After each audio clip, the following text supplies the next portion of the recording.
le Saint-Esprit va nous inspirer. Parce que lorsque Père Alexis est venu récemment sur la Sainte-Montagne, on discutait, comme peut-être justement j'allais venir à Paris, donc je lui ai proposé comme ça qu'on se voit un peu avec les fidèles de Vicariat ou d'autres gens qui fréquentent l'église ici, mais sans projet particulier, c'était simplement une occasion de se rencontrer. Et après, on s'est dit finalement qu'est-ce qu'on va mettre comme sujet. Et, et donc je lui ai dit l'éthos de l'orthodoxie. Évidemment, je voulais dire l'éthos, le rapport entre la Sainte Montagne et l'éthos, puisque je viens de la Sainte Montagne, de vous parler un peu de la Sainte Montagne. Mais finalement, j'ai oublié de te dire que ce serait la Sainte Montagne et l'éthos de l'orthodoxie. Oui. On l'apprend. Avant de parler de quoi que ce soit, il faudrait peut-être définir les mots. Ethos, qu'est-ce que ça veut dire? Non, je crois que c'est pas dans le dictionnaire. Ethos, donc ça, ethos vient éthique, morale, donc. Mais quand on parle d'éthos, c'est quelque chose de plus profond. Disons que, et la morale, ça serait simplement une somme de commandements. Il faut faire ci, il faut pas faire ça, il faut pas faire ça. L'éthique, ça serait plutôt la théorie qui soutient la morale. L'éthos, c'est l'esprit qui est derrière ça, qui inspire l'éthique. L'éthique, c'est un domaine de la philosophie, qui est la science du comportement humain. Et l'éthos, c'est justement quels sont les critères d'un juste comportement humain.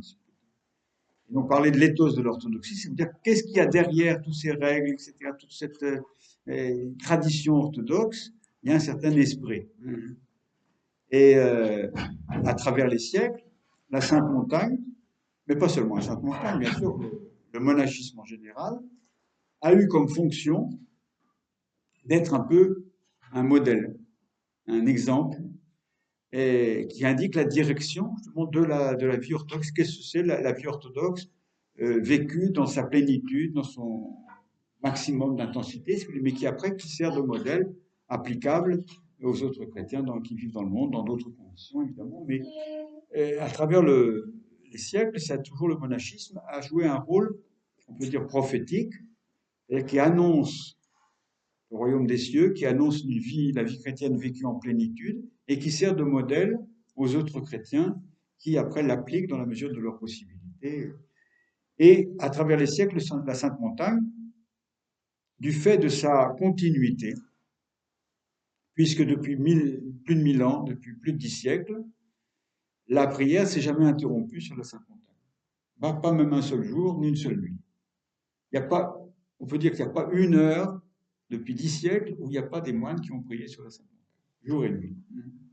Et donc, c'est ça qui donne cette intensité spirituelle que ressent tout pèlerin qui vient sur la Sainte Montagne. Il sent qu'il y a quelque chose, il y a une atmosphère, il y a une présence de la prière, de la vie spirituelle.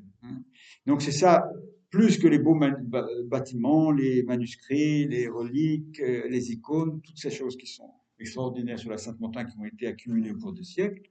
Et c'est cette continuité de la prière qui est le plus grand trésor de la Sainte Montagne. Et qui a justement animé l'Église orthodoxe. C'est différent. Il ne faut pas seulement l'Église byzantine, mais les Églises slaves, qui a été le ferment de la mission orthodoxe à travers les siècles. Le monachisme russe est né du mont Athos.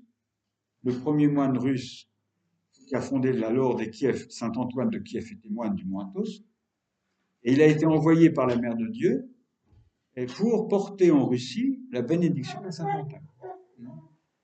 Et ensuite, il y a eu des difficultés de départ. Il est reparti, il est revenu au mont Athos. Et la Mère de Dieu l'a renvoyé de nouveau, va porter en Russie la bénédiction de la Sainte Montagne. Finalement, c'est comme ça que la Laure de Kiev a été fondée. Et après, les autres monastères russes. La même chose en Serbie, la même chose en Bulgarie, et en Roumanie un peu plus tard. Et donc, tous les pays d'Europe centrale, tous les pays de tradition orthodoxe, ont leur origine non seulement de leur monachisme, mais même de l'Église elle-même, depuis la Sainte Montagne. Ça, depuis le IXe siècle.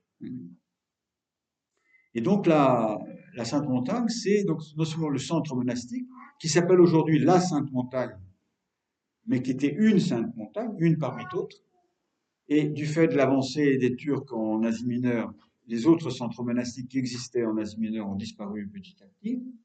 Et le mont Athos est resté la seule sainte montagne, la sainte montagne. Il y avait d'autres centres monastiques comme ça, en Bithynie, à côté d'Éphèse, dans d'autres régions d'Asie mineure, en d'autres régions de Grèce, en Météore, en Grèce, en France, etc. Donc maintenant, le mont Athos est la sainte montagne, mais parmi d'autres, c'est un regroupement de monastères qui ont une administration plus commune, et ça, c'est depuis l'origine.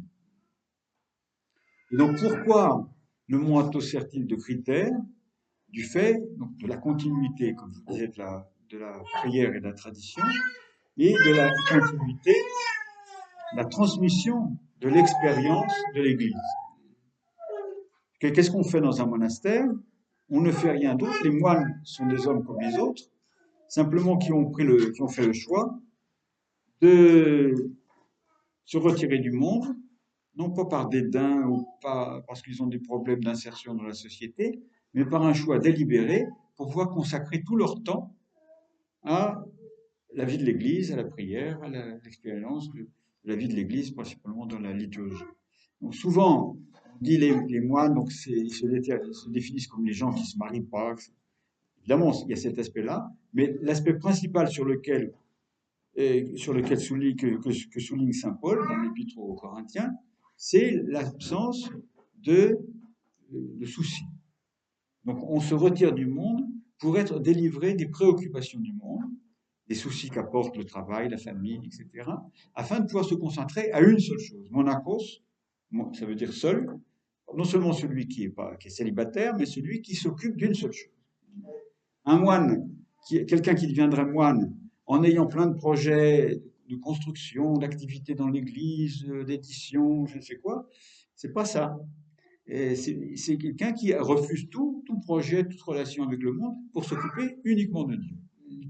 Et dans le culte divin et dans la prière personnelle. Donc c'est ça l'essentiel de la vie monastique, c'est la consécration à Dieu permanente, une sorte de prière permanente et de participation au mystère de l'Église. Et la pandémie dans laquelle on est encore, en ce moment, a été pour nous sur la Sainte Montagne une occasion, du fait que tout était fermé, et d'un seul coup on s'est trouvé sans pèlerins, sans visiteurs, alors qu'on avait beaucoup de monde, de réaliser que c'est ça finalement l'essentiel de notre vocation. C'est pas tellement de recevoir des pèlerins, bien qu'on les reçoit avec plaisir, mais c'est de pouvoir se consacrer à l'œuvre de Marie, à la différence de Marthe et Marie, vous connaissez cette.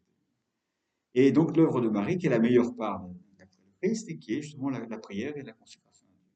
La prière, donc toujours, c'est sous ces deux aspects, la prière liturgique et de la prière personnelle. L'un va avec l'autre.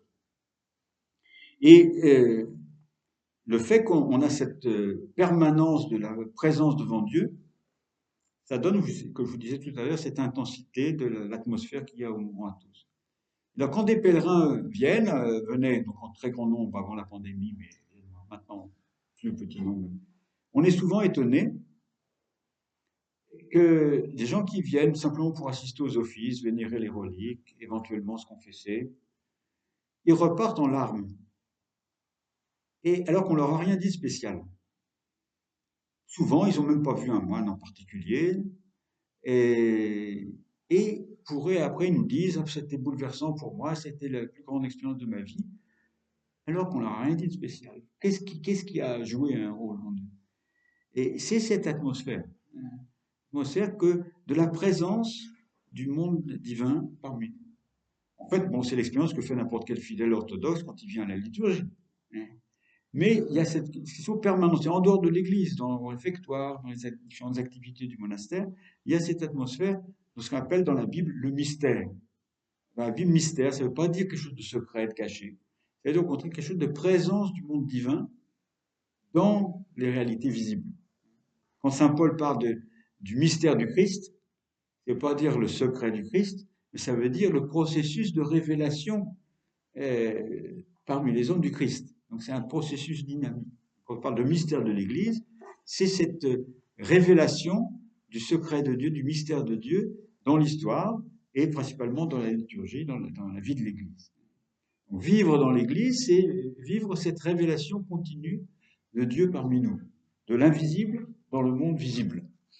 Et quand les gens viennent comme ça en simple pèlerin, souvent, pour eux, alors que ça peut être des fidèles orthodoxes qui vont fréquemment à la liturgie, mais pour eux, se trouver dans un monastère, ils sont en dehors un peu de leur vie quotidienne et ils trouvent un sens des choses et ils appréhendent cette dimension du mystère, hein, de la présence de Dieu parmi nous. Et donc souvent, c'est l'expérience qu'on a eue que la plus grande contribution que font les moines à l'Église, c'est moins tellement ni édition, ni prédication, etc. C'est simplement leur existence. Être authentique, de fidèle à notre vocation, et de vivre comme ça la vie quotidienne d'un monastère qui est essentiellement, évidemment, centré sur la prière. Donc les trois principes qui sont les clés justement de cette prégnance du mystère de Dieu parmi nous, c'est l'authenticité de notre vie, la fidélité à la tradition et la sincérité de notre engagement personnel. Et lorsque quelqu'un n'est pas sincère, on voit tout de suite qu'il y a quelque chose qui cloche. Mais tandis que quand des moines vivent véritablement sincèrement et authentiquement leur vocation, immédiatement ça rayonne autour d'eux. Ils n'ont pas besoin de des grands ascètes. Un simple moine qui vit sincèrement sa vocation peut être un témoignage beaucoup plus prégnant que quelqu'un qui connaîtrait beaucoup de choses intellectuellement, un grand prédicateur. Donc notre prédication, c'est avant tout cette prédication dans le silence et dans l'authenticité, la fidélité à notre vocation. Et ça qui est véritablement le témoignage de la Sainte Montagne. Et donc c'est pas seulement aujourd'hui, quand les pèlerins viennent, qui ont cette impression, mais lorsque vous voyez dans l'histoire de l'Église, ça a toujours été un peu comme ça. Et quand on lit les vies des saints ou les histoires des premiers moines, on a ce témoignage des gens qui parcouraient des distances pour aller dans les déserts, voir des ermites, voir des stylites. Et on peut se demander, mais qu'est-ce qu'ils allaient voir? Voir un homme perché sur une colonne et qui faisait des choses absolument extravagantes, qui jeûnait, qui priait sur sa colonne. Saint-Simeon Stylite, il a terminé sur une colonne qui faisait 16 mètres de haut, vous imaginez? Et donc, ça peut être très bizarre. Il y a eu beaucoup de ces ascètes, donc principalement des stylites, mais aussi des gens qui vivaient dans des grottes, etc. Et les gens parcouraient même on venait de France voir Saint-Simeon Stylite. Et donc, qu'est-ce qui les motivait, qu'est-ce qu'ils cherchaient pour voir cet homme de Dieu? On appelle ça l'homme de Dieu. Hein. Et un savant américain, qui s'appelle Peter Brown, a fait toute une série d'études très intéressantes, qui s'appelle The Holy Man. Donc, voir l'homme saint.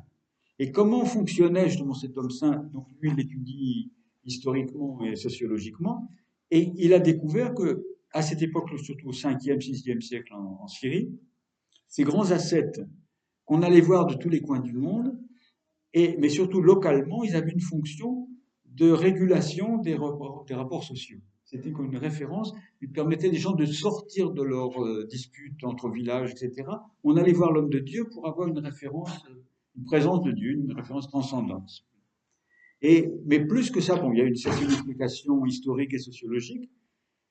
En fait, la démarche d'aller voir un monastère, d'aller visiter un monastère, d'aller voir un ascète, et c'est exactement cette démarche de voir l'invisible, de voir le mystère de Dieu, de voir une révélation, une image vivante de Dieu. Et ça, on en a eu l'expérience à notre époque, on a vécu ça, on le vit encore, mais on a vécu précédemment davantage, par des grands pères spirituels qui vivaient au Mont Athos. Le plus connu est Père Païsios. Vous avez certainement entendu parler de lui, qui est maintenant Saint Païsios. Et des milliers de gens allaient voir Père Païsios. Et bon, Père Païsios avait un charisme extraordinaire pour parler aux gens. De manière très simple, mais vraiment, il y avait quelque chose de divin dans sa parole. Mais certaines personnes allaient voir simplement pour le voir, pas pour lui poser une question particulière, voir un saint homme. Ça, on voit ça dans les apophthegmes, aussi des pères du désert, dans les sentences des pères du désert, on disait qu'il y a des moines qui allaient voir saint Antoine régulièrement, et 3 moines, je crois. Et l'un d'eux posait pas de questions. Simplement, il restait silencieux et il revenait d'autres fois. Et alors saint Antoine lui dit, mais toi, tu viens à chaque fois, les autres posent des questions, toi, tu poses pas de questions. Il lui dit, moi, ben, Père, il suffit de te voir. Donc, il suffit de voir l'homme de Dieu pour sentir la présence de Dieu, la présence du monde invisible. Un peu, si vous voulez, le saint moine, il fonctionne donc dans toute la tradition orthodoxe depuis le IVe siècle, un peu comme une icône vivante. Quand on approche une icône, on a un contact avec la personne représentée qui est invisible à travers l'élément visible. Alors, à travers le moine, le père spirituel qu'on approche, on rentre en communion avec Dieu lui-même, avec ce monde invisible. Et lui, et là, je crois, une chose très importante pour comprendre l'éthos orthodoxe, c'est que dans tous les peuples orthodoxes, c'est une chose qui spontanément, les gens comprennent, il n'y a pas besoin de leur expliquer. Ils vont voir, ou ils vénèrent une icône, ils n'ont aucun sens que c'est l'idolâtrie, c'est bien, ils vénèrent la personne, la mère de Dieu qui est représentée par cette icône. Ça n'a rien à voir avec l'idolâtrie. Quand ils approchent un père spirituel, quand on parle de l'obéissance aveugle à un père spirituel, ils n'ont pas du tout le sens que c'est du culte de la personnalité, que c'est pas un gourou. Et ça, c'est l'erreur que font les Occidentaux. Ils confondent gourou et père spirituel. Un père spirituel orthodoxe, c'est quelqu'un qui va laisser la pleine liberté à ses disciples, mais qui sera vu par ses disciples, qui sera approché par ses disciples comme une image de Dieu, comme une présence, un typos, on dit en grec, une figure du Christ lui-même. Et ça, cet équilibre, justement, entre le respect, le sens du mystère et la liberté qui est laissée aux fidèles ou aux disciples, là, notre père spirituel, le père Emilianos, avait beaucoup ce sens-là. C'était un homme extrêmement charismatique, donc qui était fascinant. Mais dès qu'il sentait qu'un de ses disciples ou une de ses disciples avait un attachement sentimental à lui, à ce moment-là, il se retirait, il coupait la relation. Il voulait pas qu'il y ait une dépendance. Et donc c'est là où on est aux antipodes des gourous. Et il voulait qu'il y ait une relation libre, une relation justement du mystère. C'est-à-dire que ce soit pas lui comme personne Emilianos, mais que ce soit avec le Christ, que le père spirituel soit l'image du Christ. Et donc vous voyez, ces différentes approches permettent de comprendre qu'est-ce qui est le fond de l'éthos, justement, quel est l'esprit qui est derrière toute l'orthodoxie, c'est l'esprit de l'icône. Aujourd'hui, dans le nouveau calendrier, on a la fête du 7e concile œcuménique, donc qui a déclaré la validité du culte des icônes. Pourquoi pendant 120 ans, on s'est disputé sur les icônes à Byzance? C'était pas fini avec le concile œcuménique, après ça a reparti avec d'autres empereurs qui faisaient des persécutions, donc ça a duré 120 ans, la persécution contre les icônes. Donc l'enjeu qui était derrière, c'était un enjeu fondamental, c'était exactement cet enjeu-là. Quel est le statut de la représentation? Quel est le statut du visible dans la vie de l'Église? Est-ce que c'est de l'idolâtrie? Est-ce que c'est simplement des formes esthétiques ou des belles liturgies, etc. Ou est-ce qu'il y a quelque chose, un mystère, quelque chose, une présence du divin à travers cela? Donc le rapport avec l'homme de Dieu, avec les moines en général, c'est ce rapport justement avec le monde divin qui est présent. Et ça, je dis, donc on l'a vécu très intensément, et avec Père Emilianos, et avec tous les pères spirituels dont on a eu la chance ces dernières années d'avoir parmi nous. Et donc l'Église orthodoxe, c'est l'icône du royaume des cieux qui est parmi nous, et auquel on participe déjà à chaque liturgie. Mais la liturgie à laquelle on assiste le dimanche ou les jours de fête, ça suppose qu'on va la prolonger ou qu'on la prépare. C'est-à-dire, si les fidèles orthodoxes viennent à la liturgie simplement pour la liturgie, sans être spécialement préparés, bien sûr, ils seront heureux de participer, mais en fait, c'est une petite partie de leur vie orthodoxe. C'est simplement, l'assistance à la liturgie est une occasion, un point fort mais qui suppose préparation et ensuite assimilation. Et là, on arrive justement à cet autre aspect de l'éthos orthodoxe, c'est qu'il y a un élément dynamique dans la vie du chrétien orthodoxe. Il devrait y avoir un élément dynamique où on ne se contente pas simplement d'une obéissance formelle au commandement de Dieu ou d'une assistance à la liturgie régulière, pieuse, de la confession, etc., mais qui est toujours un effort de se dépasser, toujours de progresser. De sorte que chaque Pâques sera une Pâques différente. Chaque Noël sera une Noël différente. Chaque dimanche sera quelque chose, une nouvelle expérience de plus. Pourquoi? Parce qu'on aura eu cette tension vers le Christ qui nous fera nous lutter contre nos passions, essayer de nous perfectionner. Et l'assistance à la liturgie sera simplement une balise qui nous permet de rencontrer, de faire le point, mais qui suppose que toute notre vie est une expression de la liturgie ou une préparation à la liturgie. D'où la très grande importance, qui est très souvent omise, de l'ascèse. Quand on parle d'ascèse, aussitôt les gens commencent à frémir, et ça veut dire quelque chose de doloriste, de sinistre, de flagelle, je sais pas quoi. Ça, c'est des déviations qui ont lieu en Occident au Moyen-Âge, ou après, même jusque récemment. L'ascèse, ça veut pas dire, en grec, l'ascèse, ça veut dire exercice. Askesis. Donc ça veut dire exercice un peu au sens sportif du terme, s'entraîner.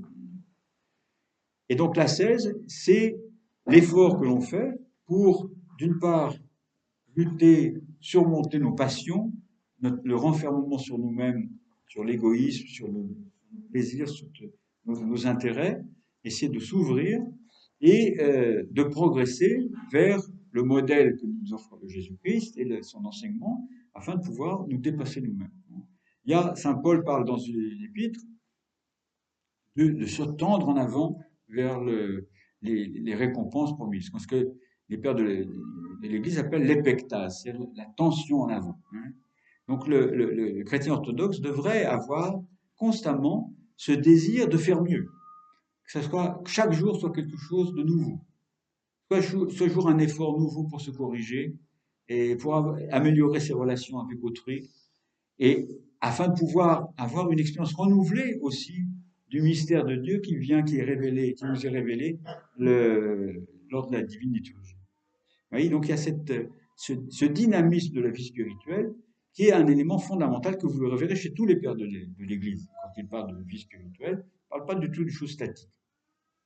Alors que, à notre époque, dans les années après la guerre, il y a eu un grand mouvement, et à la fois dans l'Église catholique et dans l'Église orthodoxe, de renouveau de la connaissance des pères de l'Église, de renouveau de la théologie, et de redécouverte de l'Eucharistie. Donc c'est une chose très bien. Le père Athanasius à Saint-Serge, mais d'autres théologiens aussi catholiques et orthodoxes ont renouvelé l'importance, le caractère central de l'Eucharistie, que l'Église s'identifie avec l'Eucharistie, que l'essentiel de la vie du chrétien, c'est la communion eucharistique, alors qu'auparavant les gens communiaient rarement. Très bien, c'est parfait. Mais il y a une certaine tendance à considérer l'Eucharistie comme un absolu et quelque chose d'un peu statique. Il y a un grand théologien grec qui parle donc de l'eschatologie, c'est-à-dire la présence du royaume des cieux au moment de la divine liturgie. Très bien que la communion, c'est l'expérience du royaume des cieux, que c'est la communion entre les membres de la communauté qui fondent la communauté eucharistique. Tout ça, c'est juste. Mais il manque cette dimension dynamique ascétique, de la préparation et de l'assimilation. Et donc, il faudrait rajouter à cette conception ce qu'on appelle l'ecclésiologie eucharistique, donc la conception de l'Église comme Eucharistie, cette dimension aussi ascétique. Et ça manque chez les théologiens modernes, et ça existe, non seulement au Athos et dans le monachisme, mais dans tous les peuples orthodoxes. Moi, je suis très frappé en tant que converti à l'orthodoxie, que ce sens de l'ascèse, sens du jeûne, sens du carême, etc., c'est quelque chose de très vivant, pas du tout oublié. Et évidemment, beaucoup de gens ne jeûnent pas. Et alors, on avait dit au moment du concile de Crète, il y a quelques années, dans le calendrier, donc dans l'ordre du jour du concile, et avait proposé de dire, puisque les orthodoxes ne jeûnent plus, ben, on va changer les règles du jeûne, on va les assouplir, etc. Et très sagement, les évêques qui sont réunis à ce concile disent, ben, d'accord, la plupart des orthodoxes ne jeûnent pas ou jeûnent peu, et donc mais il n'y a pas de raison de changer les règles.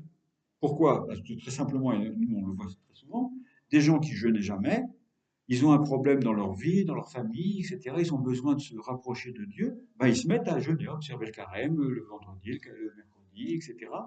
De manière très stricte, souvent plus stricte que les moines.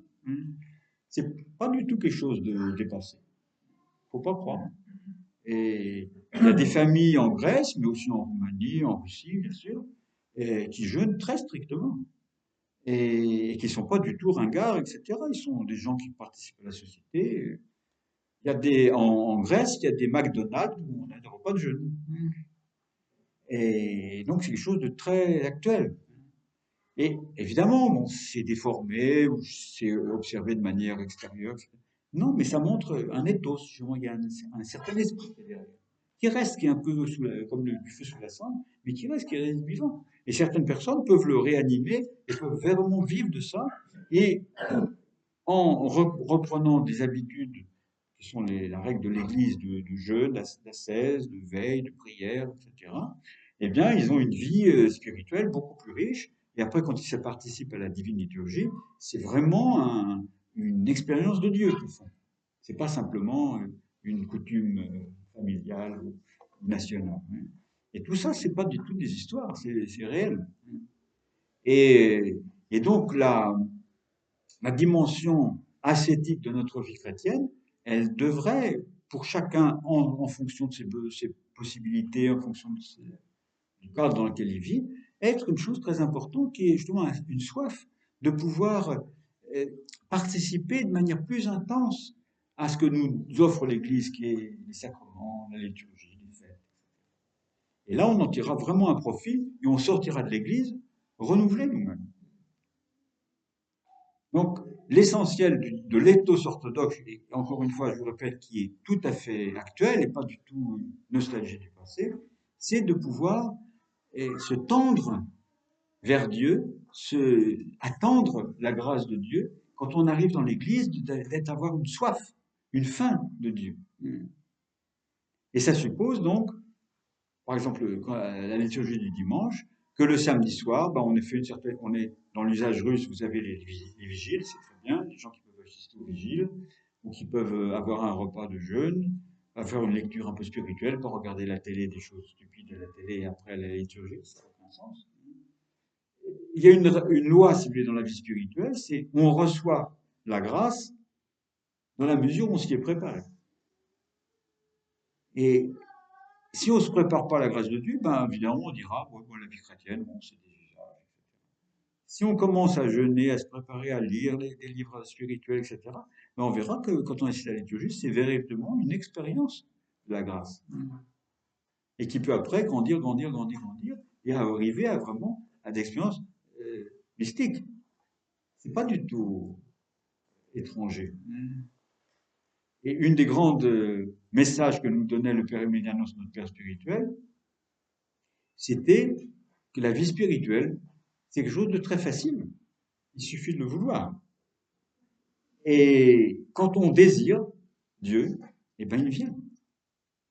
Il vient, il nous visite, il visite notre cœur, il nous fait ressentir des expériences de la prière, etc. Évidemment, lorsqu'on est indifférent, bah, Dieu nous respectera, il n'interviendra pas dans notre vie. Et donc, avoir une vie mystique, comme on dit, c'est un terme tout à fait édulcoré, une vie d'expérience de Dieu, c'est pas du tout réservé aux moines, c'est aussi pour les laïcs, dans la mesure justement où ils ont ce désir qui va s'exprimer par une certaine préparation à la réception des saints mystères, des sacrements. Et après la réception des sacrements, ça suppose une assimilation. Comme quand on prend une nourriture, une bonne nourriture, il y a tout notre organisme qui rentre dans un processus de digestion, d'assimilation, et qui transforme en force vive qui va nous vivifier, nous renouveler. Et bien spirituellement, c'est la même chose. Assister à l'Eucharistie, recevoir la Sainte Communion, après s'y être préparé convenablement, eh bien, il y a ensuite, après, tout un processus où on va pouvoir faire l'expérience de cela et de l'assimiler et de le démontrer dans notre vie quotidienne, qui devrait être un témoignage de l'Eucharistie, une vie eucharistiée, hein, qui devient Eucharistie, hein, et pas seulement réservée à la liturgie du dimanche.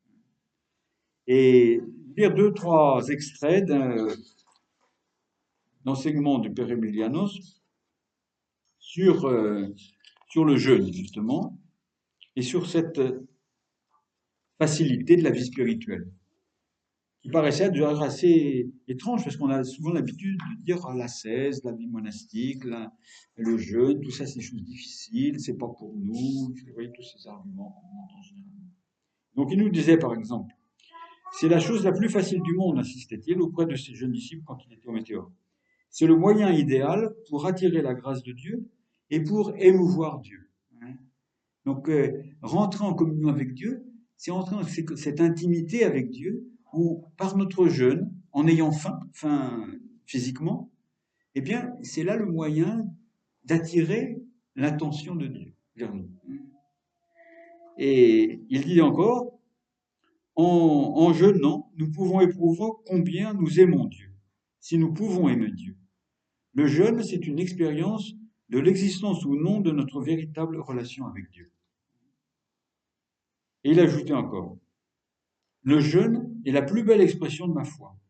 Autant plus grand sera notre amour de Dieu, d'autant plus intense sera notre jeûne. Celui-ci n'est pas une application de règles déterminées, donc les règles du mercredi, vendredi, des carêmes, etc., mais l'expression du désir de notre âme. Par le jeûne, l'âme rend le corps participant à la gloire de Dieu. En jeûnant, c'est comme si nous disions « Ô mon Dieu, sans toi, je ne peux rien faire ». Parce qu'effectivement, lorsqu'on a faim, lorsqu'on jeûne, on se sent plus faible, on se sent dépendant. Mais ça, quand on le reporte spirituellement, ça veut dire que cette dépendance, cette faiblesse, bien, on appelle la grâce de Dieu à venir nous secourir, à venir nous soutenir. Le jeûne, c'est le moyen le plus efficace pour obtenir la vraie joie. C'est pourquoi il convient de se réjouir quand on jeûne.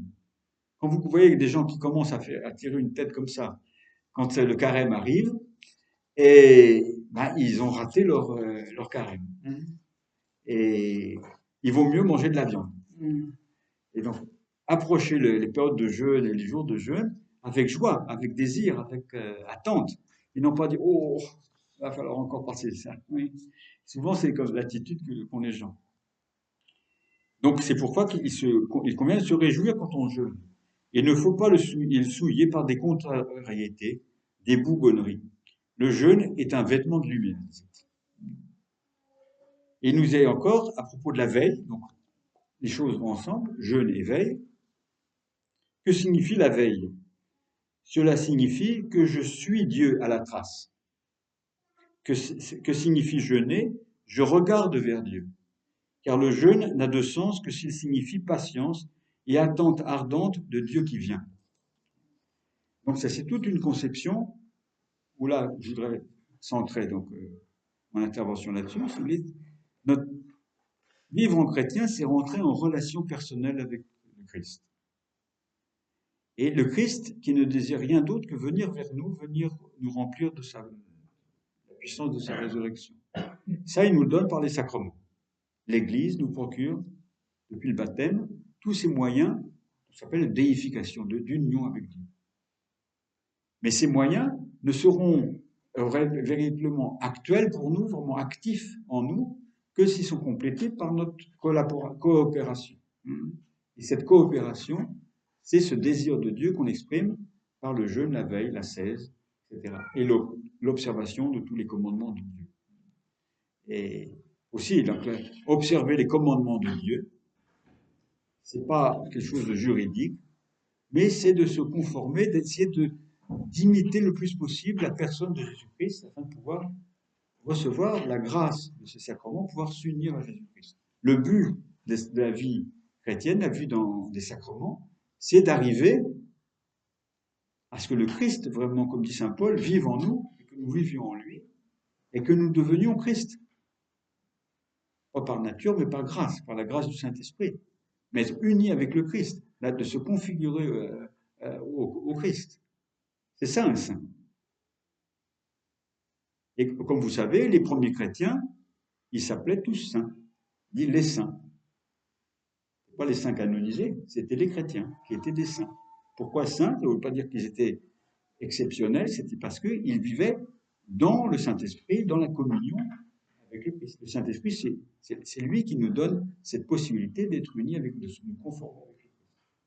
C'est ça et rien de moins, le christianisme. C'est un maximalisme.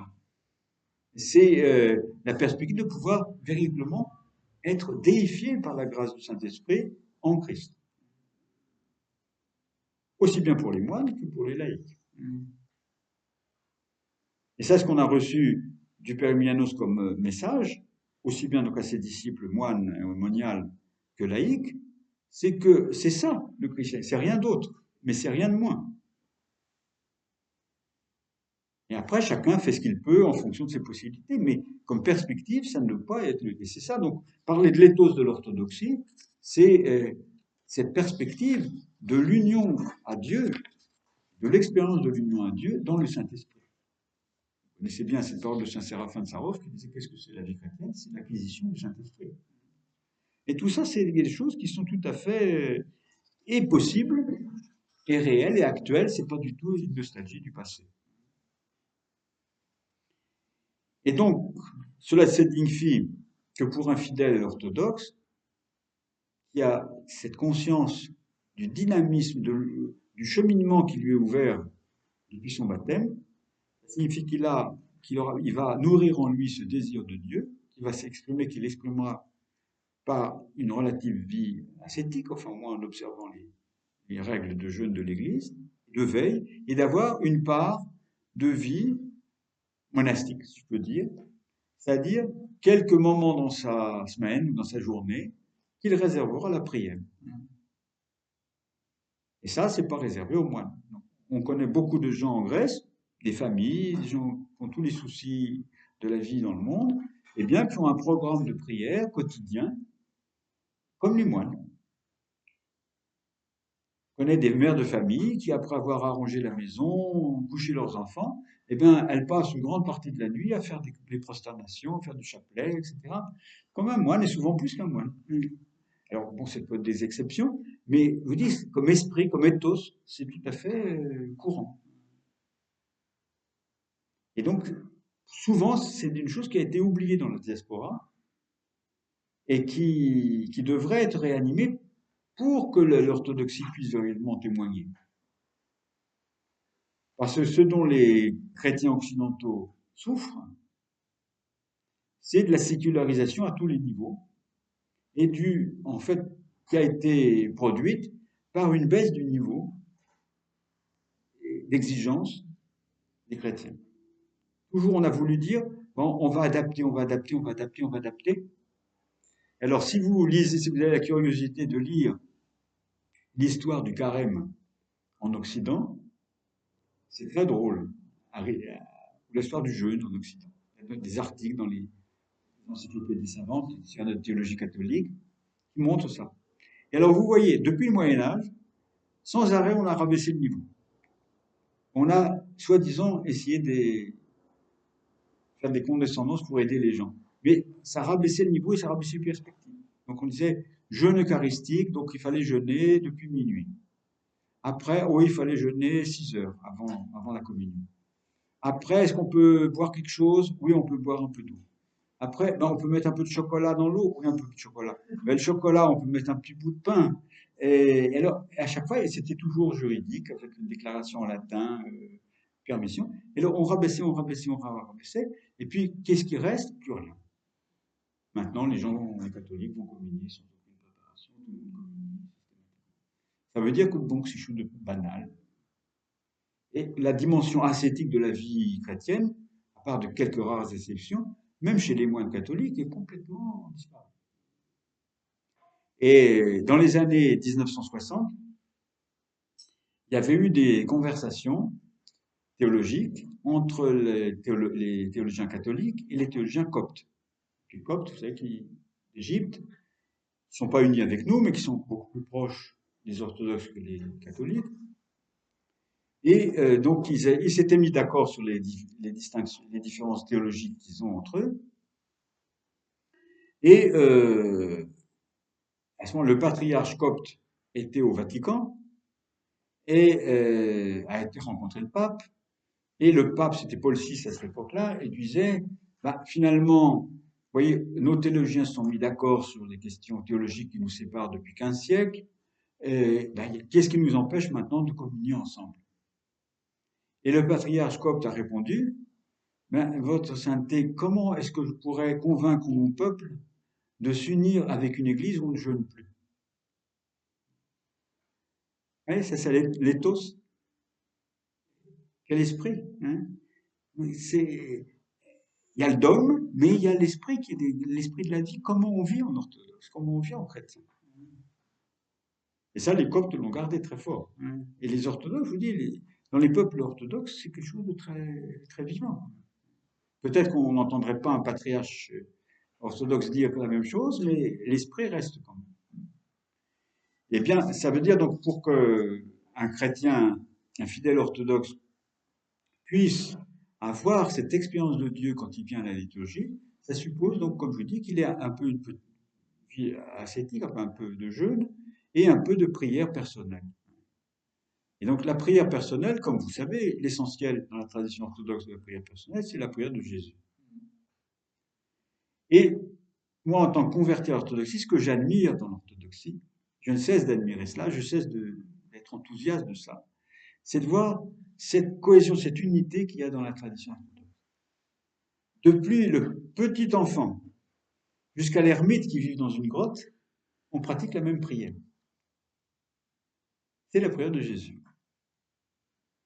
Mais évidemment avec des intensités, quantités différentes. Mais il y a une unité. Depuis l'enfance, ben, les gens apprennent à dire la prière de Jésus avec un chapelet. Eh bien, ils deviennent moines après, ils font un peu plus longtemps, un peu plus longtemps, un peu plus longtemps, mais c'est la même prière. Et ça, c'est extraordinaire. Et alors, vous savez, donc il y a eu quelques nouveaux saints qui ont été canonisés tous, dernièrement. Et parmi eux, il y avait le Papa Éphrem, Saint Éphrem maintenant, qui était on était très proches avec lui, donc il connaissait très bien notre monastère, nous on allait très souvent le voir.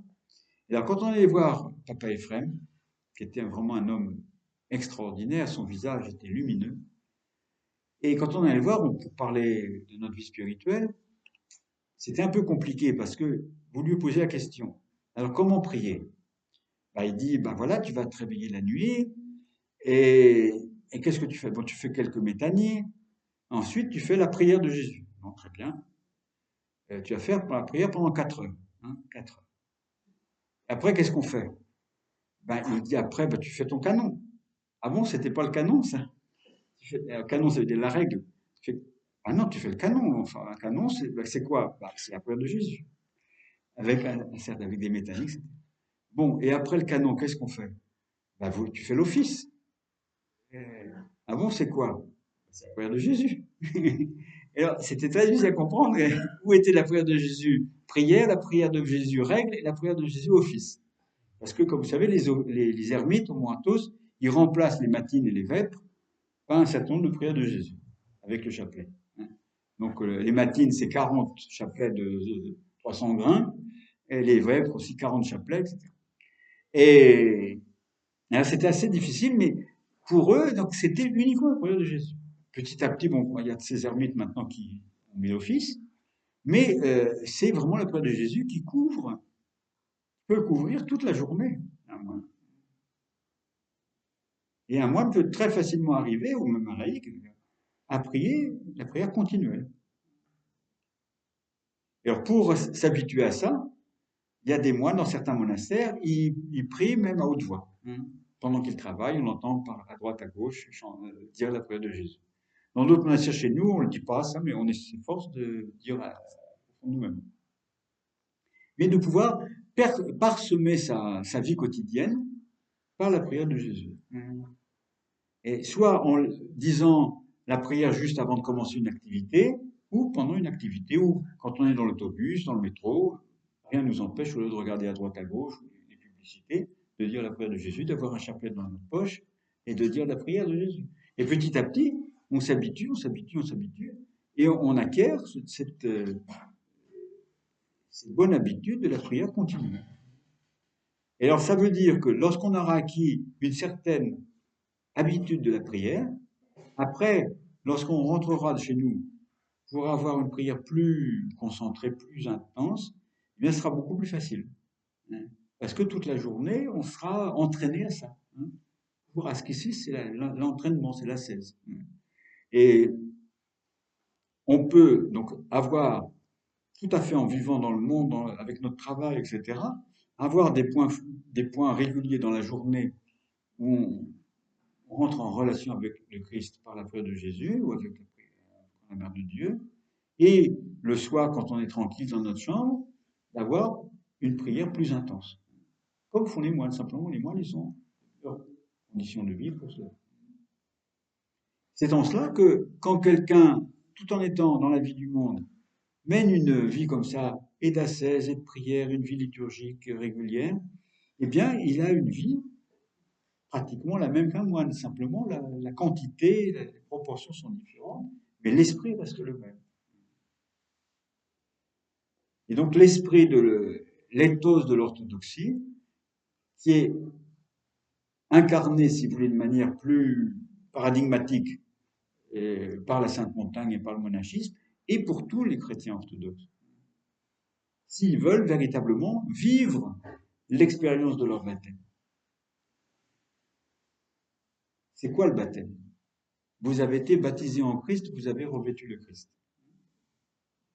On a revêtu le Christ. Il est en nous par les sacrements. Et donc, la vie spirituelle, la vie ascétique, c'est sentir ça. Faire l'expérience consciente de cette présence du Christ jusqu'à l'union avec le Christ. Donc c'est ça que je vous souhaite de vivre, ces richesses extraordinaires que nous offre la vie dans l'Église et qui sont à notre portée. Soyons convaincus de cela et ne disons pas, surtout ne disons pas, les temps ont changé, maintenant il faut vivre autrement. Les temps n'ont pas changé, l'homme n'a pas changé et les possibilités que nous a offertes le Seigneur Jésus-Christ sont toujours les mêmes. C'est ça le grand message de la Sainte Montagne et de l'orthodoxie pour le monde.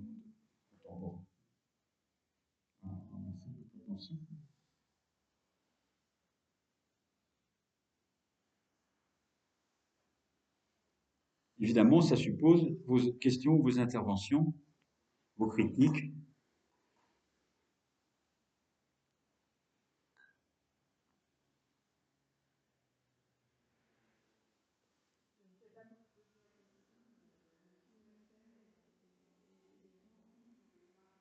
Oui.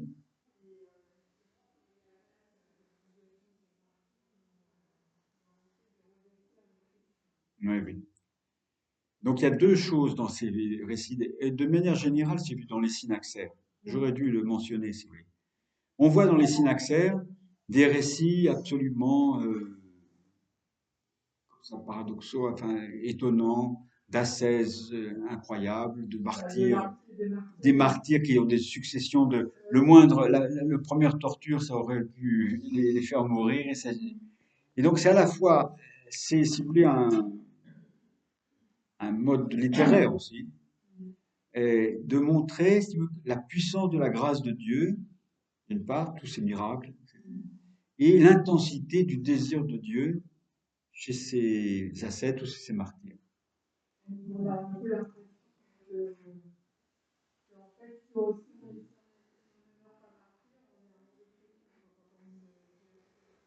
Au fond, oui. Au fond, oui. Ça ne veut pas dire qu'il faut aller provoquer. Certains martyrs, les néo-martyrs, provoquaient les Turcs. Mais c'est sûr que le martyr reste le critère du chrétien. C'est-à-dire mourir pour le Christ, tout donner au Christ. Et donc c'est pour ça que lorsque les persécutions sont interrompues, il n'y avait plus de persécutions, eh bien le monachisme est apparu. C'est à la même époque, au IVe siècle. Donc il n'y avait plus de persécutions, mais un moyen de tout donner au Christ, c'était de vivre dans le désert. Et donc, on appelait ça le martyr non sanglant.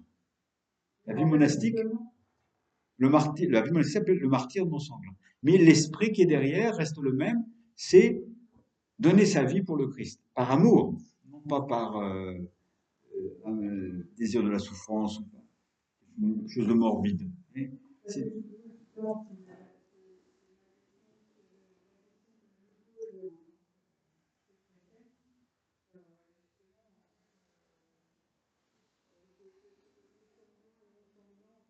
Hmm.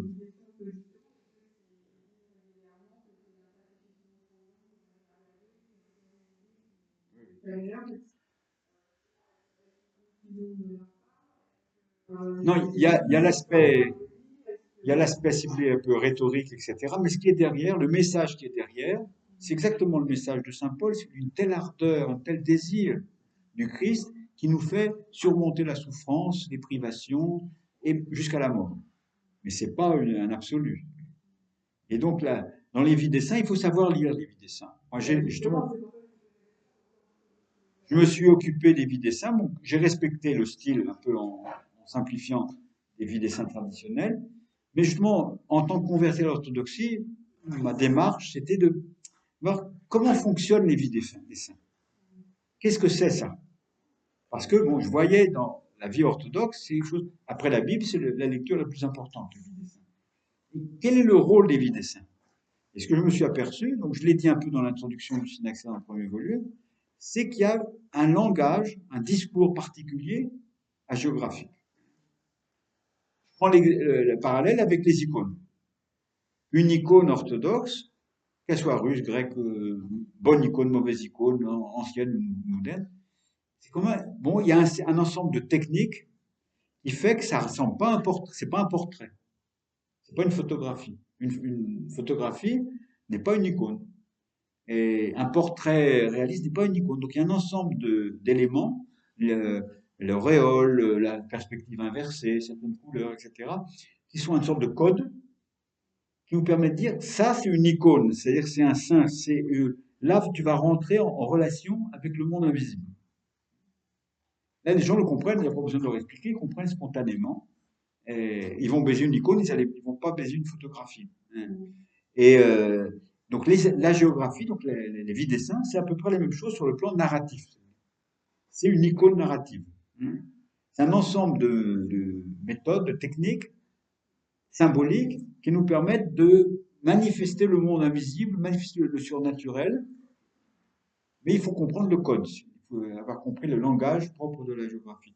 Et c'est un sujet sur lequel les savants occidentaux se sont plantés parce qu'ils ont vu les récits des vies des saints simplement comme des sources historiques. Et alors ils étudient de manière très savante les, les vies des saints, mais simplement pour savoir quel est l'événement historique que ça rapporte. C'est pas ça le. Il y a une base historique évidemment, mais l'essentiel c'est de faire vivre le saint, de sentir sa présence à travers ses miracles, ses ascèses, etc.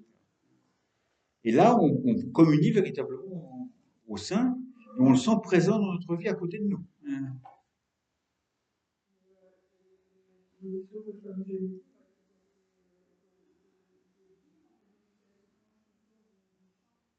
Oui, mais je veux dire, c'est pas la souffrance au sens doloriste, c'est la souffrance en tant que la grâce de Dieu nous permet de surmonter la souffrance. C'est ça la clé qui est derrière. Les formations occidentales de la fin du Moyen Âge, où justement il y avait toute une théologie de la rédemption, donc du salut, qui soulignait que depuis le Moyen Âge, du XIe siècle, on disait en Occident que Dieu est infini, donc il était infiniment courroucé, infiniment en colère de la chute de l'homme, et donc pour apaiser la colère de Dieu, il fallait une certaine quantité de souffrance. C'était horrible, mais bon, c'était la mentalité du Moyen Âge. Donc, il fallait compenser, si vous voulez, le déshonneur, enfin l'offense faite à Dieu par une certaine quantité de souffrance. Donc il fallait que le Christ souffre. Et donc là, c'est pas du tout des idées. Vous voyez dans tout l'art occidental, c'est Christ sanguinolent et toute cette incidence sur la passion, etc.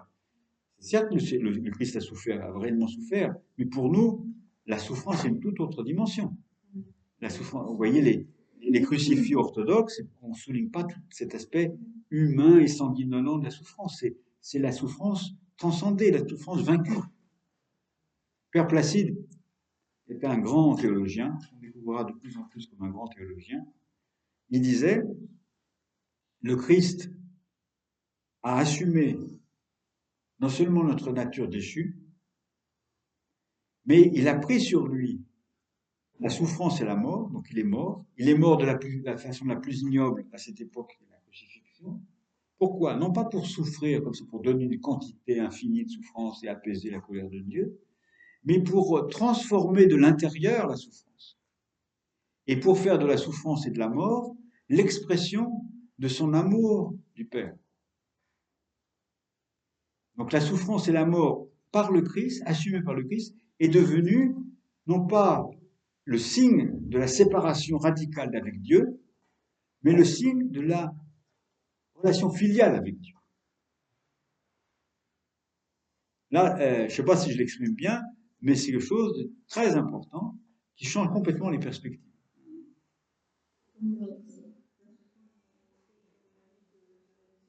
Oui.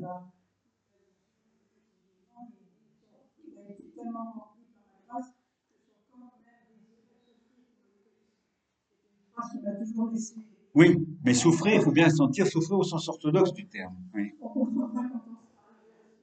C'est pas souffrir au sens douloureux, c'est offrir tout. Offrir tout au Christ. Et donc, dans tous ces.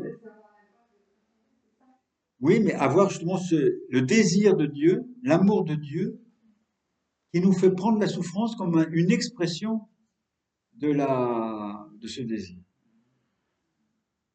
C'est pas du tout morbide. Et alors, ça ne veut pas dire qu'on va aller se faire souffrir pour se faire souffrir, mais accepter la souffrance, accepter la maladie, accepter la mort, comme un moyen d'union avec Dieu, pas de séparation de Dieu.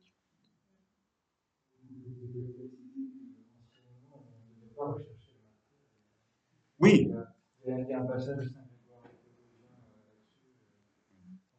là-dessus, toujours, on n'avait pas donné aux autorités.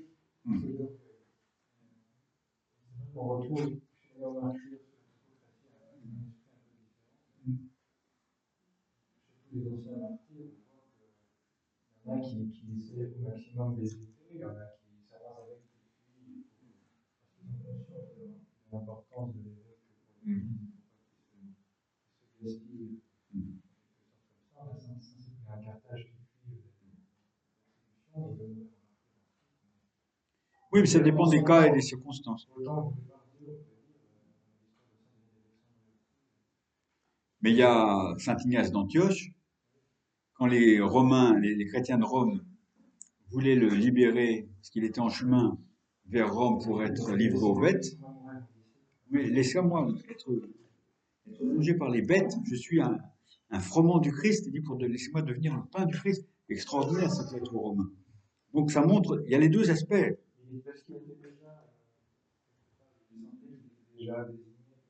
Oui, oui, mais il y a ces deux aspects. On ne va pas se livrer par orgueil, justement par provocation au bourreau, mais lorsque c'est vraiment l'appel de Dieu, la décision de Dieu, et là on désire le martyr. Mais on ne va pas au-devant du martyr. Alors, il y a le problème des néo-martyrs, qu'on appelle les néo-martyrs en Grèce, c'est-à-dire que c'est les martyrs à l'époque turque.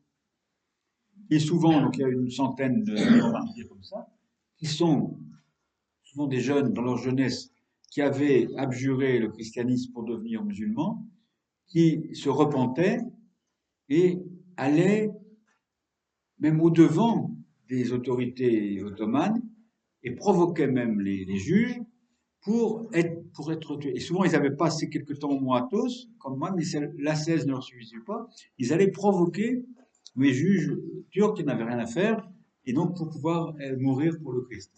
Alors ça paraît justement un peu, c'est ce que tu dis, d'aller au-devant, mais il faut bien replacer les choses dans leur contexte. Il faut lire ces choses-là comme justement l'expression de leur désir, de cette intensité du repentir qu'ils avaient. Ils n'étaient pas satisfaits par l'ascèse qu'ils avaient en vivant au moins tous, et ils allaient voir provoquer, hâter, cibler cette union avec le Christ. Mais il faut bien interpréter ça correctement, et c'était pas du tout. Oui, et même ceux qui avaient été accusés d'apostasie alors qu'ils n'avaient pas apostasie,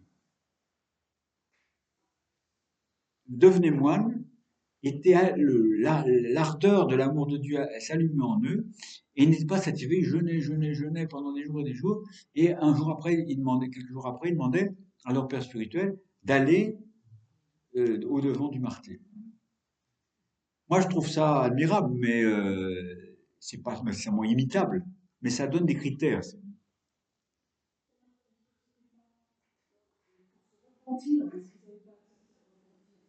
Hmm.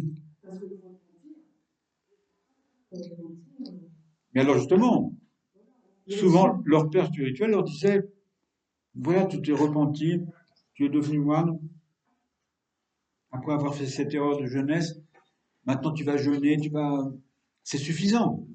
Dieu t'a pardonné.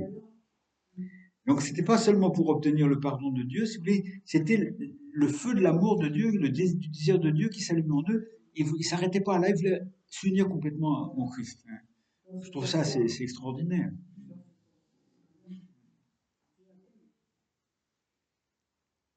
Et donc parler justement de l'éthos orthodoxe, c'est aussi parler du désir du martyr, mais en expliquant bien ce que ça veut dire. C'est pas du tout masochisme. L'union avec le Christ. Si vous lisez Saint Paul, c'est ça dans Saint Paul. Voilà. Mhm.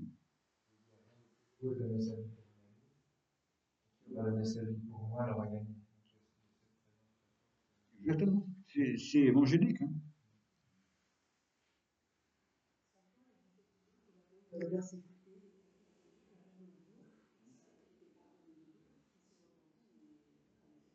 Oui, mais il s'arrêtait pas là. Il s'arrêtait pas là. Oui, il y avait toujours ce désir de.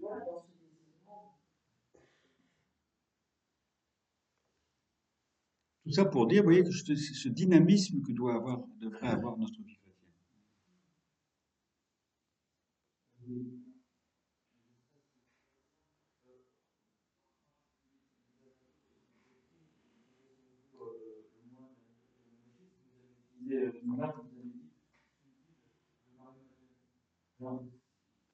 Non, de Marthe et Marie. Oui.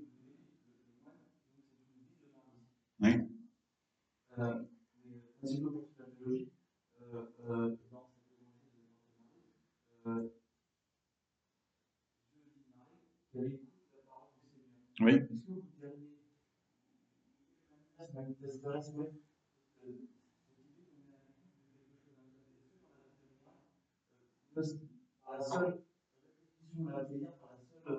Mhm. Mhm.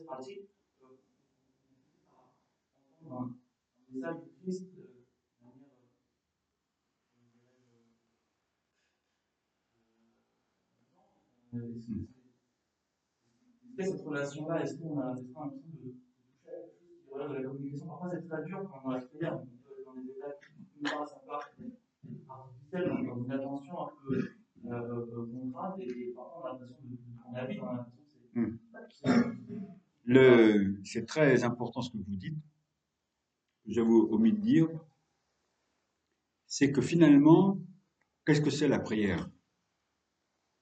Et les pères, et surtout Saint Diadoque de Photissée, dit il faut donner par la prière monologique, c'est-à-dire la répétition de la prière de Jésus, une formule comme semblable, une occupation aux besoins d'activité de l'intellect.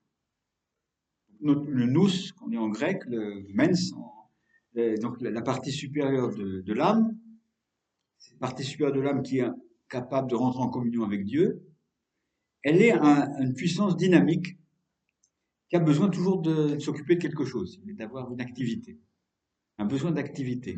Et donc on lui donne la répétition d'une même formule, centrée sur le nom de Jésus, afin de pouvoir se rassembler, éviter de se disperser dans de multiples pensées, multiples concepts, et de pouvoir se centrer justement sur l'essentiel comme Marie.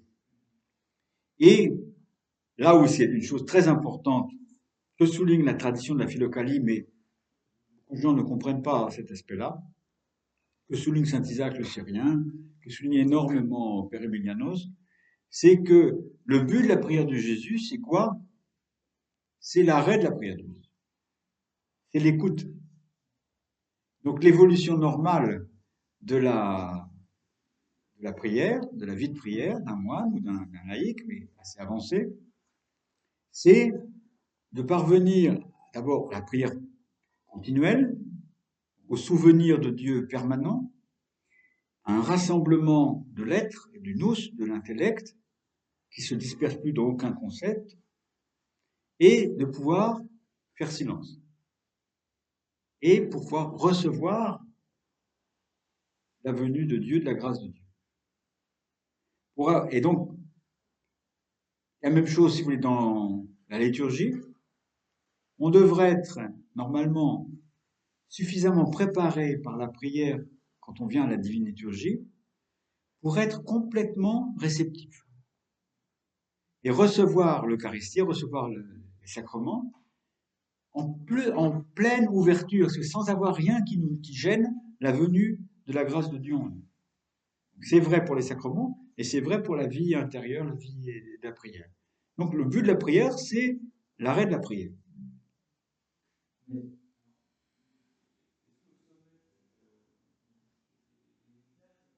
Mmh.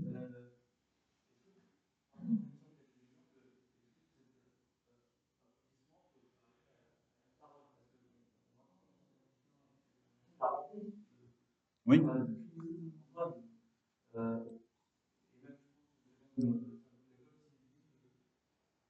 Pensées, il fallait puiser dans le calice, il avait un rapport quand même, dans une intuition philosophique de l'être, l'expérience de la prière et de la prière, a vu une part de quelque chose de.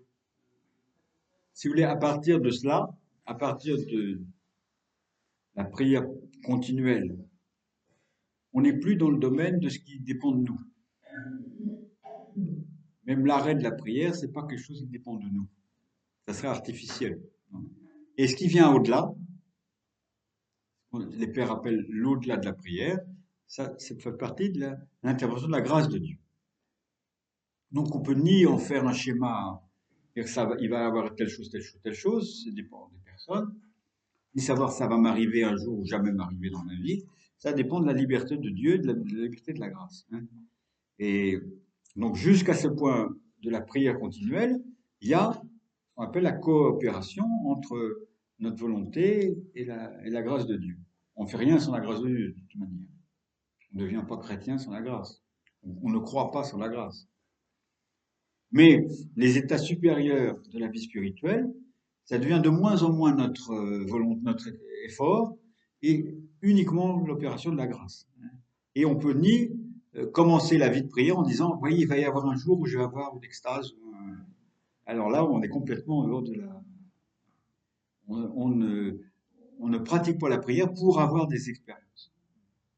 Et là, il faudrait souligner parce que énormément de gens font complètement fausse route dans ce domaine. Ils commencent la vie spirituelle avec au fond de leur tête, dire voilà, je vais avoir des expériences comme Saint Silouane ou Saint Sophronie. Alors là, ils se trompent complètement, c'est l'expression de leur ego. On doit approcher de Dieu dans la prière par amour et par désir de Dieu, mais gratuitement, se considérant comme indigne et de toute manière incapable. Mais le désir, ça dépend de nous.